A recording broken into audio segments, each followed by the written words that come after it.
ಓಂ. ಶಿವಶರಣೆ ಮತ್ತು ಕನ್ನಡದ ಕವಿಯಿತ್ರೆ ಹಾಗೂ ವಚನಕಾರ್ತೆ ಅಕ್ಕ ಮಹಾದೇವಿ. ಅಕ್ಕ ಮಹಾದೇವಿಯ ಜೀವನವನ್ನು ಕುರಿತಾದ ಕಾದಂಬರಿ ತರಂಗಿಣಿ. ಕೃತಿಕರ್ತೃ ಮಹಾಜಗದ್ಗುರು ಡಾಕ್ಟರ್ ಪೂಜ್ಯ ಮಾತೆ ಮಹಾದೇವಿಯವರು. ಭಾಗ 2, ಪ್ರಗತಿ. ಅಧ್ಯಾಯ 12, ಕನ್ಯತನ ಕಾಲಿಕ್ಕಿತು. ಭಾಗ 2, ಪ್ರಗತಿ. ಅಧ್ಯಾಯ 12, ಕನ್ಯತನ ಕಾಲಿಕ್ಕಿತು. ಅಂದು ಇರುಳಿನ ಮೊದಲ ಜಾವ ಮುಗಿಯುತ್ತ ಬಂದಾಗ ಲಿಂಗಮ್ಮನ ಸಡಗರಕ್ಕೆ ರೆಕ್ಕೆ ಬಂದಂತಾಯಿತು. ಇತ್ತೀಚೆಗೆ ಆಕೆಯ ಲೌಕಿಕಾಸಕ್ತಿ ಬಹಳಷ್ಟು ಅಭಿವೃದ್ಧಿಯಾದಂತೆ ಎನಿಸುತ್ತಿತ್ತು.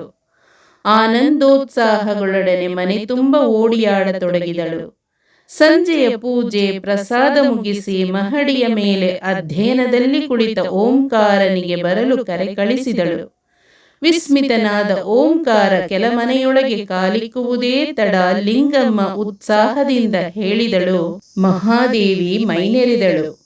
ಓಂಕಾರನಿಗೆ ಏನೂ ಹೇಳಲು ತೋಚಲಿಲ್ಲ. ಮಾಗಿ ನಿಂತ ಆಕೆಯ ಅಂಗಾಂಗಗಳು ಆಗಲೋ ಈಗಲೋ ದೊಡ್ಡವಳಾಗುವಳು ಎಂದು ಮುನ್ಸೂಚನೆ ಇತ್ತಿದ್ದರೂ ಈಗ ಸುದ್ದಿ ಕೇಳಿ ಸ್ತಂಭೀಭೂತನಾದ.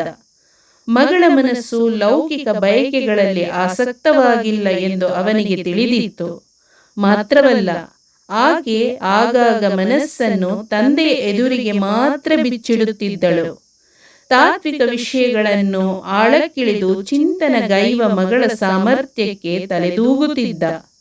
ತಾಯಿಯು ಉಡು ತೊಡು ಎಂದು ಹೇಳುತ್ತಾ ಬಲವಂತವಾಗಿ ತನ್ನ ಗೆಳತಿಯರ ಮನೆಗೆ, ಹೆಂಗಸರು ಹರಟುವ ಮಧ್ಯೆ ಆರತಿ ಅಕ್ಷತೆ ಮುಂತಾದ ಸ್ತ್ರೀಯರ ಬಳಗಕ್ಕೆ ಕರೆದೊಯ್ಯುತ್ತಿದ್ದಳು.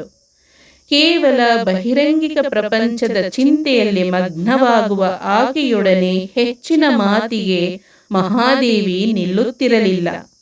ತನಗೇನಾದರೂ ಆಧ್ಯಾತ್ಮಿಕ ವಿಷಯಗಳನ್ನು ಹೇಳಬೇಕೆನಿಸಿದರೆ ಅಥವಾ ಸಂಶಯ ಬಂದರೆ ತಂದೆಯ ಬಳಿ ಅಥವಾ ಗುರುಗಳ ಬಳಿ ಕೇಳುತ್ತಿದ್ದಳು. ಹೀಗಾಗಿ ಓಂಕಾರ ಮಹಾದೇವಿಯರ ಮಧ್ಯೆ ತಂದೆ ಮಗಳ ವಾತ್ಸಲ್ಯಯುಕ್ತ ಸಂಬಂಧವಷ್ಟೇ ಅಲ್ಲ, ಗುರು ಶಿಷ್ಯರ ಅಥವಾ ಇಬ್ಬರು ಮೋಕ್ಷಾರ್ಥಿಗಳ ಮಧ್ಯದ ಜ್ಞಾನ ಸಂಬಂಧ ಬೆಳೆದಿತ್ತು. ಮಗಳ ವ್ಯಕ್ತಿತ್ವ ಓಂಕಾರನಿಗೆ ಅರ್ಥವಾಗತೊಡಗಿತು. ಆದರೆ ಲಿಂಗಮ್ಮ ಮಗಳ ಆಂತರಿಕ ಬಯಕೆಗೆ ವಿರುದ್ಧವಾಗಿ ಮದುವೆಯ ಜಾಲವನ್ನು ಕಟ್ಟತೊಡಗಿದ್ದಳು. ಮುಂದೆ ಮುಂದೆ ಎಂದು ತಳ್ಳಿಕೊಂಡು ಬಂದು ಸಂತೈಸಿದ್ದಾಗಿತ್ತು. ಇನ್ನು ದೊಡ್ಡವಳಾದಳೆಂದರೆ ಪ್ರಸಂಗವನ್ನು ನೇರವಾಗಿ ಎದುರಿಸಬೇಕಾಗುವುದು ಎಂದು ಓಂಕಾರನಿಗೆ ಕಳವಳವಾಯಿತು. ಲೇಸಾಯಿತು ಲಿಂಗ, ನಿರ್ಲಿಪ್ತನಾಗಿ ಹೇಳಿದನು. ಹಿತ್ತಿಲದಲ್ಲಿ ಕುಳಿತಿದ್ದ ಮಗಳನ್ನು ನೋಡಲು ಇಬ್ಬರೂ ಬಂದರು. 3ನೇ ದಿವಸಕ್ಕೆ ಆರತಿ ಅಕ್ಷತೆ ಮಾಡೋಣ, ಎಷ್ಟು ವೆಚ್ಚವಾದರೂ ಹಿಂಜರಿಯೋದು ಬೇಡ. ಪಾರ್ವತಮ್ಮ, ಗಿರಿಜಮ್ಮ, ಸಿಂಗಾರಮ್ಮ, ಶಿವಮೂರ್ತಪ್ಪ ಬೆರಗಾಗಬೇಕು. ನಮ್ಮ ಮಹಾದೇವಿ ಮೊದಲೇ ಚೆಲುವೆ. 10 ದಿವಸಗಳ ತನಕ ನಿತ್ಯವೂ ಒಂದೊಂದು ವೇಷ ಹಾಕೋಣ. ಪಾರ್ವತಿ ವೇಷ, ಲಕ್ಷ್ಮಿ, ಸರಸ್ವತಿ, ರತಿವೇಷ, ಅದಕ್ಕೆಲ್ಲ ಸಿದ್ಧತೆ ಮಾಡೋಣ. ಇರುವವಳು ಒಬ್ಬಳು ತಾನೇ, ಹೆಣ್ಣು ಗಂಡು ಎಲ್ಲ ಇವಳೆ. ಲಿಂಗಮ್ಮ ಉತ್ಸುಕತೆಯಿಂದ ಹೇಳಿದಳು. ಇಷ್ಟೆಲ್ಲ ಸಡಗರ ಬೇಡವ್ವ, ಮಹಾದೇವಿ ಗಂಭೀರವಾಗಿ ಹೇಳಿದಳು. ನಿನಗೇನು ತಿಳಿಯುತ್ತವ್ವ, ಲಿಂಗಮ್ಮ ಮಾರುತ್ತರಿಸಿದಳು. ಬಹಳ ದೊಡ್ಡ ಸಿದ್ಧಿ ಎಂಬಂತೆ ಸಂಭ್ರಮಿಸುತ್ತಿರುವೆ. ಪ್ರಕೃತಿ ಸಹಜವಾದ ಗುಣ ವ್ಯಕ್ತವಾಗಿದ್ದಕ್ಕೆ ಇಷ್ಟೊಂದು ಆಡಂಬರ ಸಲ್ಲದು.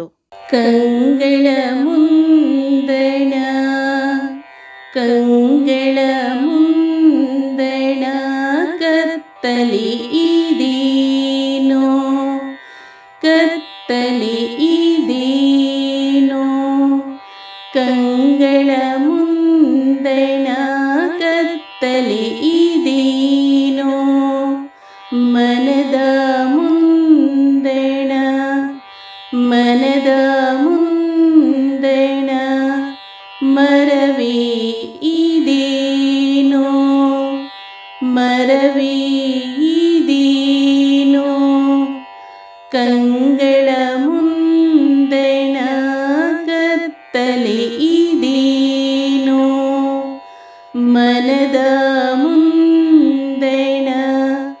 ಮರವಿ ಇದೇನೋ ಒಳಗಣ ರಣರಂಗ ಒಳಗಣ ರಣರಂಗ ಹೊರಗಣ ಶೃಂಗಾರ ಹೊರಗಣ ಶೃಂಗಾರ ಒಳಗಣ ರಣರಂಗ ಹೊರಗಣ ಶೃಂಗಾರ ಕಂಗಳ ಮುಂದಣ ಕತ್ತಲೆ ಇದೇನೋ ಮನದ ಮುಂದಣ ಮರವಿ ಇದೇನೋ ಒಳಗಣ ರಣರಂಗ ಹೊರಗಣ ಶೃಂಗಾರ ಬಳಕೆಗೆ ಬಂದ ಬಳಕೆಗೆ ಬಂದ ಬಟ್ಟೆ ಇದೇನೋ ಬಳಕೆಗೆ ಬಂದ ಬಟ್ಟೆ ಇದೇನೋ ಗುಹೇಶ್ವರ ಬಳಕೆಗೆ ಬಂದ ಬಟ್ಟೆ ಇದೇನೋ ಗುಹೇಶ್ವರ ಎಂದು ಪ್ರಭುದೇವರು ಹೇಳರೆ, ನೀರಿನ ಮೇಲಿನ ಗುರುಳೆಯಂತೆ ಸಿಡಿದು ಹೋಗುವ ಈ ಕಾಯದ ಶೃಂಗಾರ, ಆಡಂಬರ, ಪ್ರದರ್ಶನ ಅಜ್ಞಾನಿಗಳ ಕೆಲಸ. ನಿನಗೇನು ತಿಳಿಯುತ್ತದೆ? ಎಲ್ಲದಕ್ಕೂ ಮಾತನಾಡಲು ಕಲಿತಿರುವೆ. ಲಿಂಗಮ್ಮ ಒರಟಾಗಿ ಉತ್ತರಿಸಿದಳು. ಲಿಂಗ, ನಿನ್ನಿಚ್ಛೆ ಬಂದಂತೆ ಮಾಡಿಕೋ.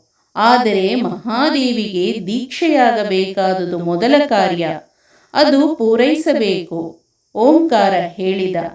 ಬೇಡವೆಂದವರಾರು?